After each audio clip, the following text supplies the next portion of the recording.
1977 میں کسی جنات نے مجھے وظیفہ دیا تھا حرم میں،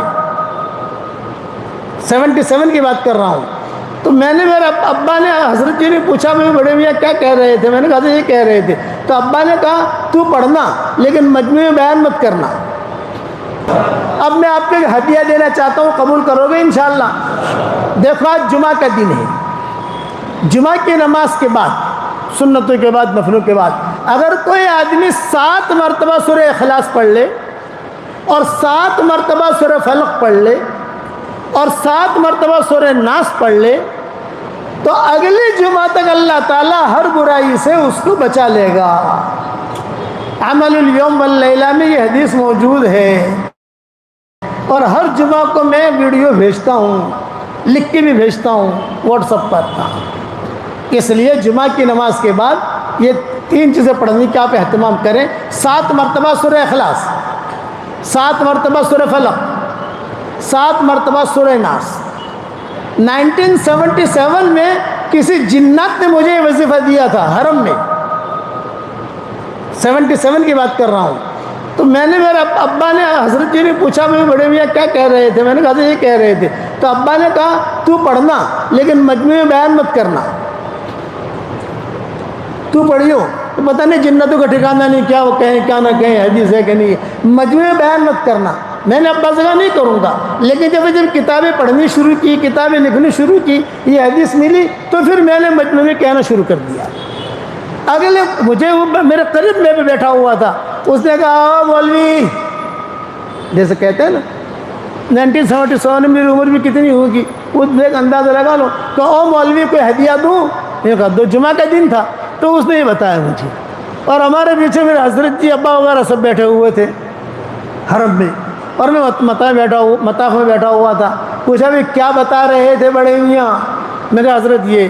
تو ابا نے کہا بیان مت کرنا۔ بیانات تو شروع سے کرتے ہیں نا، جب تک حدیث نہ ملے اور جب تک صحیح بات نہ مل، بیان مت کرنا۔ اب ملنا شروع ہو گیا، ابا کی حیات میں تو ملا نہیں، لیکن ابا کی حیات کے بعد یہ روایتی ملی۔ تو پڑھو گے انشاءاللہ بھائی، اگلے جمعہ تک انشاءاللہ ایکسیڈنٹ سے حفاظت، بری چیزوں سے حفاظت۔ اور ہماری خواتین وہ چونکہ مسجد میں نہیں آتی، گھر میں پڑھ لیں، اور اس کا ٹائم کیا ہے؟ غروب تک پڑھ سکتے ہو۔ جمعہ کی نماز کے بعد نہیں پڑھ سکا، عصر تک پڑھ لو، عصر کی نماز کے بعد نہیں پڑھ سکے، غروب تک پڑھ لو، بس غروب تک کا اس کا ٹائم ہے، بس پڑھو گے انشاءاللہ۔ جنت میں جانے کے بعد کوئی حسرت نہیں، کوئی افسوس نہیں۔ ایک حسرت ہوگا جنتیوں کو، ایک افسوس ہوگا، وہ کیا؟ کہ دنیا میں ہم نے وقت ضائع کیوں کیا، غفلت میں کیوں گزارا، کہ ہم نے غفلت میں کیوں گزارا وقت، اس کا افسوس ہوگا وہاں۔ تو دنیا میں وقت ہے، آپ ہر وقت نماز نہیں پڑھ سکتے، ہر وقت جو قرآن نہیں پڑھ سکتے، وضو کا مسئلہ ہے، قرآن کھولنے کا مسئلہ ہے، لیکن ہر وقت تو سبحان اللہ تو پڑھ سکتے ہو، الحمدللہ تو پڑھ سکتے ہو، لا الہ الا اللہ تو پڑھ سکتے ہو، درود شریف تو پڑھ سکتے ہو، ہر وقت اللہ اکبر تو پڑھ سکتے ہو۔ ہر آدمی ذکر کرتا رہے، غفلت میں نہ رہے، اور قریب ہے، ہم سے گناہ ہو گئے۔ میرے والد صاحب رحمۃ اللہ علیہ فرماتے تھے کہ ہم فرشتے نہیں ہیں کہ ہم سے گناہ نہ ہو، اور ہم شیطان بھی نہیں ہے کہ ہم توبہ نہ کریں، بے ہم تو انسان ہیں، گناہ ہوں گے تو گناہوں کا معافی کا دروازہ اللہ نے کھول دیا۔ اسی لیے کہتے ہیں روزانہ رات کو اللہ اعلان کرتے ہیں، دن کو اللہ اعلان کرتے ہیں۔ مسلم شریف کی حدیث ہے، بہت دھیان سے سننا، 24 گھنٹے اللہ تعالیٰ اپنے دونوں ہاتھ پھیلاتے ہیں، 24 گھنٹہ، دن میں بھی اور رات میں بھی اپنا ہاتھ پھیلاتے ہیں۔ اللہ کو ہاتھ پھیلانے کی کیا ضرورت ہے بھائی؟ ہم اس کے سامنے ہاتھ پھیلائیں گے۔ لیکن صحیح مسلم شریف میں حوالہ اس لیے دے رہا ہوں تاکہ آپ کو حدیث کی صحت کا پتہ چلے۔ مسلم شریف کی حدیث ہے کہ اللہ تعالیٰ 24 گھنٹے اپنے دونوں ہاتھ پھیلاتے ہیں اور ایک اعلان کرتے ہیں، ان اللہ یبسط یدہ باللیل لمسیء النہار ویبسط یدہ بالنہار لمسیء اللیل، اللہ تعالیٰ رات میں ہاتھ پھیلاتے ہیں اور ایک اعلان کرتے ہیں، او دن کے گنہگار آ جا میں تجھے معاف کر دوں۔ پھر اللہ دن میں ہاتھ پھیلاتے ہیں، ابھی اللہ نے ہاتھ پھیلایا ہوا ہے، اور کہتے ہیں او رات کے گنہگار آ جا میں تجھے معاف کر دوں۔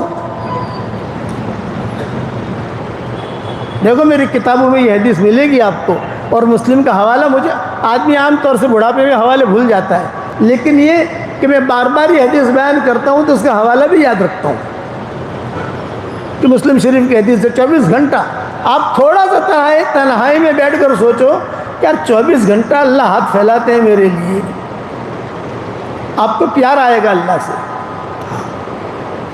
اور پھر آپ معافی مانگو گے۔ معافی کا دروازہ کھلا ہوا ہے، جب تک سورج مشرق سے طلوع نہیں ہوتا معافی کا دروازہ کھلا ہوا ہے۔ مغرب سے طلوع نہیں ہوتا، ابھی تو مشرق سے طلوع ہو رہا ہے، مغرب سے طلوع ہوگا تب جو ہے تب تک معافی کا دروازہ کھلا ہوا ہے۔ اور انسان کے موت کا وقت نہیں آتا، جب موت کا وقت آتا ہے انسان کا تو اسے پتہ چل جاتا ہے کہ میرے موت کا وقت ہے۔ اور سب سے بڑی نشانی کیا ہوتی ہے بتاؤں؟ رات کو 2 بجے مرے یا 2:30 بجے مرے، لیکن اس کو وقت دکھائی دے گا ظہر کی نماز کا۔ کتابوں میں لکھا ہے کہ ظہر کی نماز کا وقت دکھائی دے گا، ہے رات کے 2 بج رہے ہیں اور ظہر کی نماز کا مت سمجھ لو کہ موت کا وقت آ گیا ہے۔ جب تک وہ وقت نہیں آتا تب تک دروازہ کھلا ہوا ہے، معافی مانگ معافی مانگ معافی مانگ، جیسے بڑا سے بڑا گناہ ہو گیا تو معافی مانگ، ماں باپ کی خدمت کر۔ اعلان کرتے ہیں ان اتیتنی لیلاً قبلتک، ان اتیتنی نہاراً قبلتک، تبارزنی بالمعاصی فی النہار وانا اکلؤک علی فراشک فی اللیل۔ اے میرے بندے اور بندی، تو رات میں آئے گا میں تجھے قبول کر لوں گا، تو دن میں آئے گا میں تجھے قبول کر لوں گا۔ دن بھر گناہوں سے تو میرا مقابلہ کرتا ہے، رات کو فرشتوں کے ذریعے سے میں تیری حفاظت کرواتا ہوں۔ حدیث قدسی میں فرماتے ہیں، یہ حدیث قدسی بہت دھیان سے سنیے آپ، کتنا پیار ہے اس کے اندر، اللہ تعالیٰ نے کتنا پیار دیا ہے ہمیں، لیکن ہم اس پیار کی قدر نہیں کرتے۔ شکایت ہماری طرف سے ہے، اللہ کی طرف سے نہیں ہے، ہماری طرف سے معاملہ گڑبڑ ہے۔ اللہ تعالیٰ پیار بھرے انداز میں حدیث قدسی میں کہتے ہیں، عبدی خلقتک بیدی، اے میرے بندے میں نے تجھ کو میرے ہاتھ سے پیدا کیا ہے، وربیتک بنعمتی، میری نعمتوں سے میں نے تیری پرورش کی ہے۔